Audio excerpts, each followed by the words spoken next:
Tim Bush from Marion, Wisconsin. Our third place class winner is 2203, Rustic Creek KG Ringer Jingles, ET, exhibited by Tom, Sarah, Caleb Cole, and Carter Crucy, Lynn Lee, and Stan Hayes from Dyersville, Iowa. Second in the class is entry 2204, Bud John Vale Autograph Kimberly, exhibited by Cole Ruprecht from Lomira, Wisconsin. And winning the class and also best bred and owned is entry 2205, Bud John Vale Autograph Christina, ET, exhibited by Bud John, Peter Vale, C. Ruprecht, Brothers 3, and SNS Nels. Congratulations. Judge, your comments. The classes just keep coming. The depth, the quality, all the way through every one of these classes. But for myself and Michelle, this pair of heifers really rose to the top of the class today. Two heifers that are cut from the same mold, the same pod. Balanced, dairy strength, stylish heifers. But our first prize heifer is just a little more heifer all the way from nose to tail. She's a heifer that's a little more length through that rump structure all the way through those parts for us today. She's a heifer that's just a little more capacity all the way throughout for us today. Second over third, a heifer that we just prefer the strength up through that front end, the rise and fullness, up through the top of the chine, the complete full package all the way through that heart region and through that crop region for us today. She's just a little more cow power up through that front end. But taking nothing away from our heifer in third, you certainly have to admire how much capacity, sweep, and openness, the width through that heifer's rump structure. And it's that capacity that gives her an advantage over our fourth place heifer. She's just so much more heifer all the way through that frame, through that fore and rear rib for us, having more depth, spring, openness, and sweep to that fore and rear rib. Fourth over fifth, a heifer that just uses that femininity and angularity for us today. We prefer the breed character up through that head and neck. She's a heifer that's just a little more angular all the way down that top line, a little more curving in those hooks, pins, and thighs for us today over our fifth place heifer. Congratulations.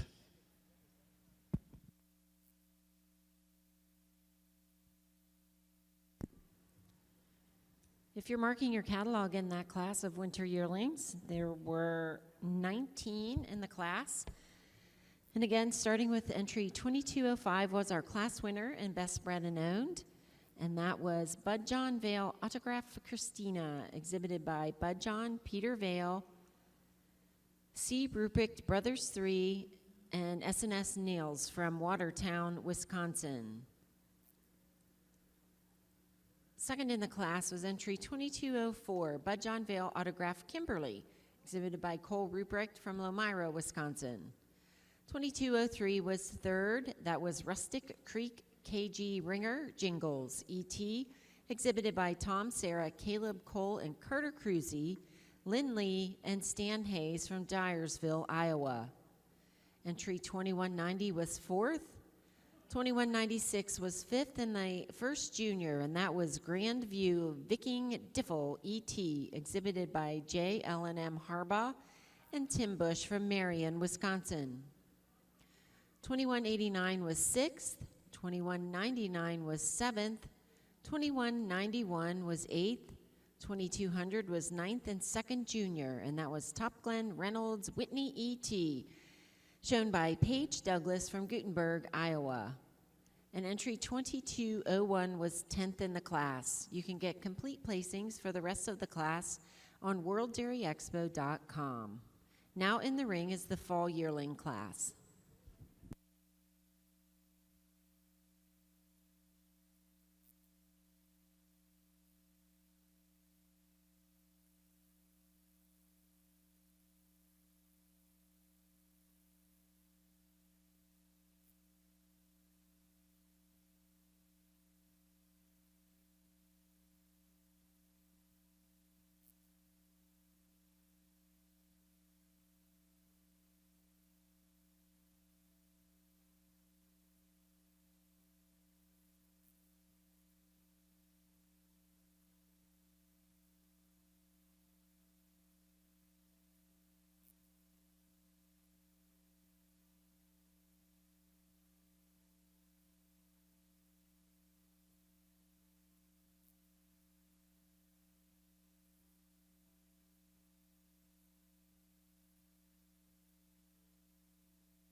Our judge in the Milking Shorthorn show has completed his placings. In the summer yearlings, congratulations to our second place junior, entry 2547, Lazy M Gravity Ritzy, owned by Cale Chase and Caden Cannon, Dyersville, Iowa. Best bred and owned goes to entry 2545, Gold Mine Geronimo Rindley 682, owned by Nathan and Jody Noose, Arlington, Iowa. Congratulations to third and the first junior 2567, Tobin Farm Lullaby, leased by Cameron Harrington and owned by Larry Tobin, Springsboro, Pennsylvania. Second to 2553, Old and Slow Juice Lights Out EXPET, owned by Marcus Kager, Ephrata, Pennsylvania. And winning the class, entry 2552, Core Star MM Rasta ET, owned by Riley Borer, Walkersville, Maryland. Congratulations. And now to our judge with his comments. Well, really a nice group of heifers here in our summer yearling class, and I think these top three really sort themselves out quite handily. And that being said, our top heifer, a heifer that's just got so much style and balance when she's on the move. She's so silky hided and clean cut.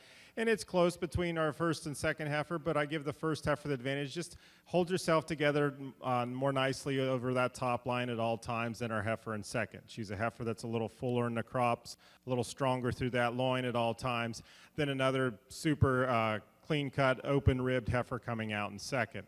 It's that advantage in her cleanliness, her cleanliness of bone, her silkiness of hide that gets 2 over 3. She's just cleaner all the way through, particularly when you look at her through the front end, through her throat and brisket, down through there. She's just cleaner made than the big, strong, powerful heifer here in third. Third over fourth, very similar type heifers.